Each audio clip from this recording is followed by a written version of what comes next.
getting the motorcyclists off the road and through traffic so they are not interacting with the other vehicles is much safer.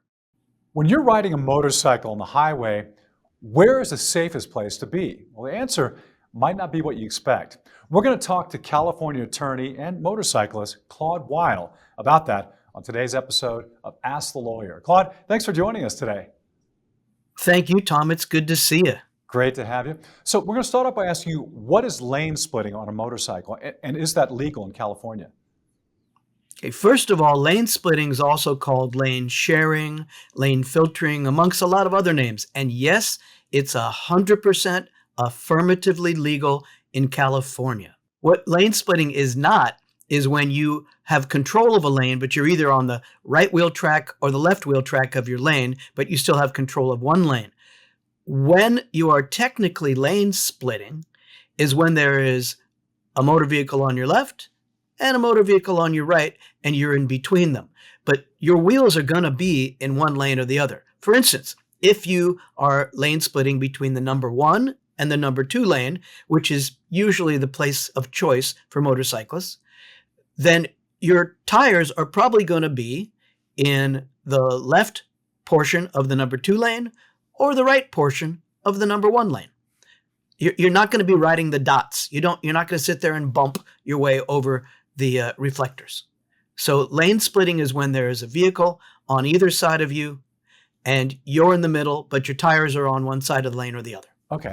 And I want to ask you, is it illegal in other states, though? I know it is legal in California. It's illegal in 48 states. Oh, wow. Right now, I don't remember in what other state it is legal. I think it's another very hot state like Arizona or Florida. The reason it came about, I don't know if you want to know the history of it, the reason it came about is because bikes were overheating. And when they were overheating, they were stalling, and they were stalling on the freeway. And it was so dangerous because then they would get rear-ended when they stalled out on the freeway. This kind of came from the Los Angeles traffic. And what would happen is there'd be a lot of traffic, and a motorcyclist would be behind a car in a traffic jam. And with a Harley, of course, you've got 2 cylinders, and the cylinder in front is always in the air, but the cylinder behind, if the bike isn't moving, the cylinder behind is just getting heated up. So when the cylinder behind got heated up, the bike would overheat, the car would stall, and the poor motorcyclist would be stuck out in the middle of the freeway with cars or trucks in front and cars or trucks behind, and that was very dangerous. That's why we first started doing lane splitting. I did not know that. I'm learning something new here, Claude. Great. Hey, I want to ask you, is there a recommended speed limit for lane splitting, or can you just do it at any speed? At this time in California law and in the guidelines from the California Highway Patrol, we don't really have a recommended speed. It used to be around 30, 35, and no more than 10 or 15 miles an hour faster than the rest of the traffic. But they took that away. Somebody who didn't like lane splitting decided that if you give guidelines for safer lane splitting, that was encouraging lane splitting, and that was a bad idea. So then they tried to make lane splitting illegal, and they didn't have any, on the legislative committee, they didn't have any motorcyclists, not one.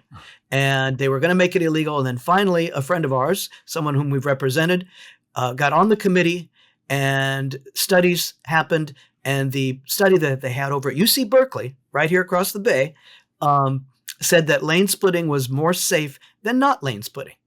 And so with that in hand and with that in mind, they made lane splitting not just not illegal, but affirmatively legal, and that was signed into law. Well, let me follow up on that question, because how is it safer sometimes? Why is lane splitting safer for motorcyclists in some cases? Why is that? Well, okay, I'm glad you asked, because it really is a lot safer.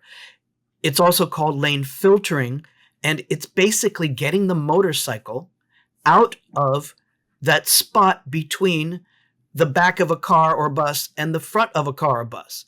You don't really want to have the motorcyclist sandwiched in between. If you can get the motorcyclist through lane splitting, lane sharing, lane filtering to get out of the way, off the road, It is safer because they are no longer a hazard. Many people have a problem perceiving that they're coming up to the back of a motorcycle. Many people will look at the back of the van in front of them or the back of the 18-wheeler, and they will just move their car right up to the back and go right through a motorcyclist.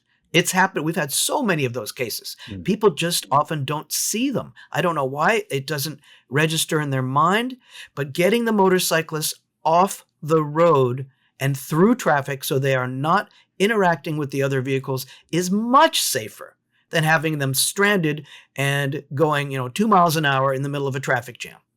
Okay. So we know that's in just regular traffic. Is lane splitting for motorcyclists for 18-wheelers or city buses legal as well? And is that safe? It's legal. I would say that it's not as safe. City buses and 18-wheelers and all sorts of really large vehicles take up much more of the lane.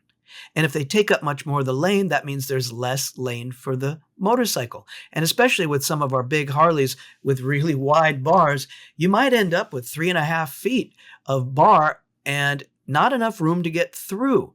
It's probably not a good idea to lane split next to a giant vehicle like a city bus or an 18-wheeler, because if that person moves over even 1 foot, they might pinch you off and you might run out of room, and you might end up even if you just touch one of the other vehicles, that can send a bike out of control.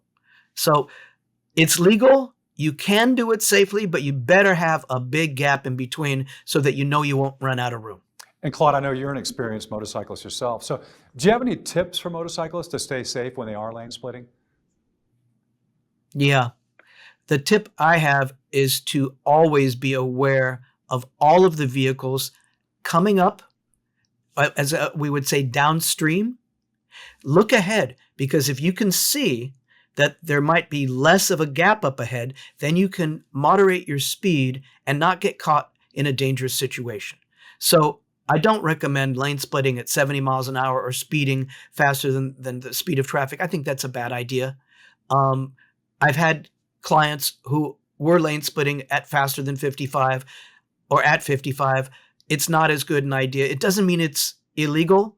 It doesn't mean they don't have a right to recover if somebody violates their right of way, but it is not as safe as if you were lane splitting, say, at 30 to 35 maximum.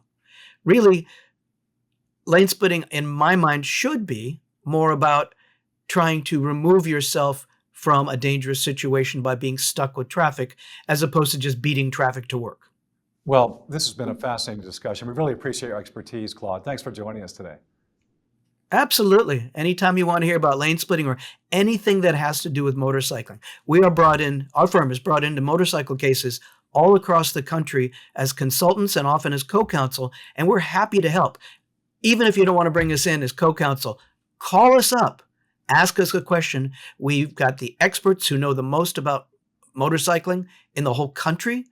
We're the guys. We're the biking lawyers. Well, great Thanks, to Tom. talk to you, Claude. Thank you. So that's going to do it for this episode of Ask the Lawyer. My guest has been lawyer Claude Wyle.